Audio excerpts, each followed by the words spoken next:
आप लोग कल की अवतार का बहुत ही बेसब्री से इंतज़ार कर रहे हो, तो समझ जाइए कल की अवतार आ ही चुका है। बस थोड़ा और इंतज़ार कर लीजिए कुछ ही समय। उसके बाद आप लोगों को सामने एक विचार प्रकट करेगा और ऐसे ऐसे बात बोलेगा जिससे पापियों को तो खून में आग लग जाएगा। जो दुखी होगा उसे तो बहुत अच्छा मिलेगा, सुकून मिलेगा। जो व्यक्ति अभी संघर्ष कर रहा है उसे बहुत ही राहत मिलेगा, परंतु जो व्यक्ति पाप की कमाई खाता है वह व्यक्ति को पाप की कमाई ही नहीं समाप्त होगा, स्वयं भी समाप्त हो सकता है। तो पाप करने वालों और दूसरे के आत्मा को दुखी करने वाले, दूसरे को परेशान करने वाले सावधान हो जाओ, क्योंकि आपके खून में आग लगने वाला है।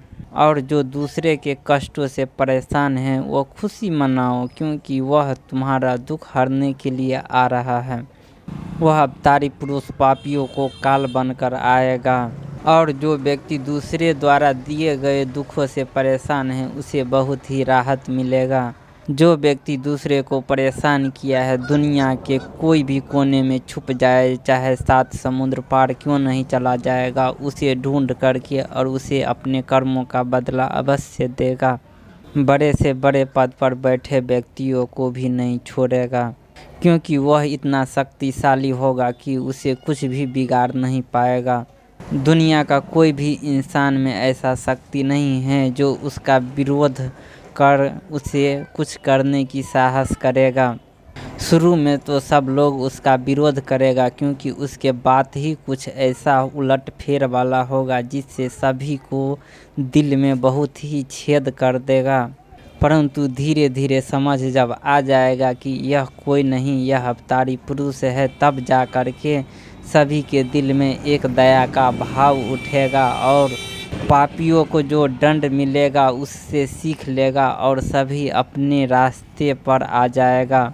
कितना भी टेढ़ा आदमी क्यों न होगा, उसे कल की अवतार अवश्य ही सीधा कर देगा।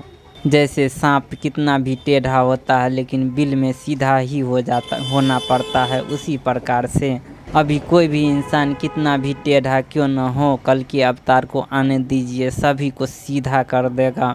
अब मैं एक सवाल का जवाब देना चाहता हूँ। किसी ने पूछा है कि हमारे बाबा बहुत ही माला जपते हैं और उसे सीटी की आवाज़ सुनाई देता है, क्या वह अनहद नाद है और हमेशा सुनाई देता है? तो मैं उसे बताना चाहता हूँ कि तुम्हारा बाबा परम आनंद का द्वार नहीं खोज रहा है, काउंटिंग सीख रहा है। माला फेर करके सिर्फ काउंटिंग करता है। जिसे खोजना रहता है परम आनंद का द्वार, वह अवश्य खोजता है, काउंटिंग नहीं करता है कि हमारा माला कितना बार गिना और कितना बार हमने ईश्वर का नाम लिया। वह सिर्फ आगे रास्ते को सफ़र करता है और आगे चलना चाहता है, काउंटिंग नहीं करना चाहता है। काउंटिंग करने से हम वहाँ तक नहीं पहुँच सकते हैं। हमारी अपनी आत्मा को स्पीड पकड़ाना पड़ता है, इतना स्पीड कि 1 मिनट से कम समय में वह दूरी तय कर सके। यह स्पीड पकड़ाना किसी अच्छे गुरु का काम होता है और मार्ग पर चलने वाले की इच्छा शक्ति पर निर्भर होता है।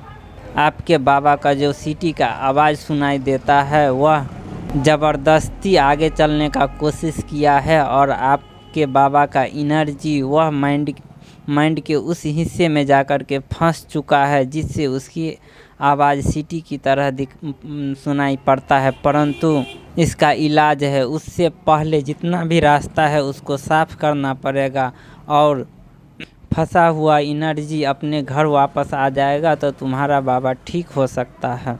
इसका आध्यात्मिक इलाज बहुत ही आसान है, परंतु मेडिसिन से बहुत ही कम संभावना है कि ठीक हो जाए। धन्यवाद। मैं अब आगे का ज्ञान में आगे का वीडियो में देना चाहता हूँ। आप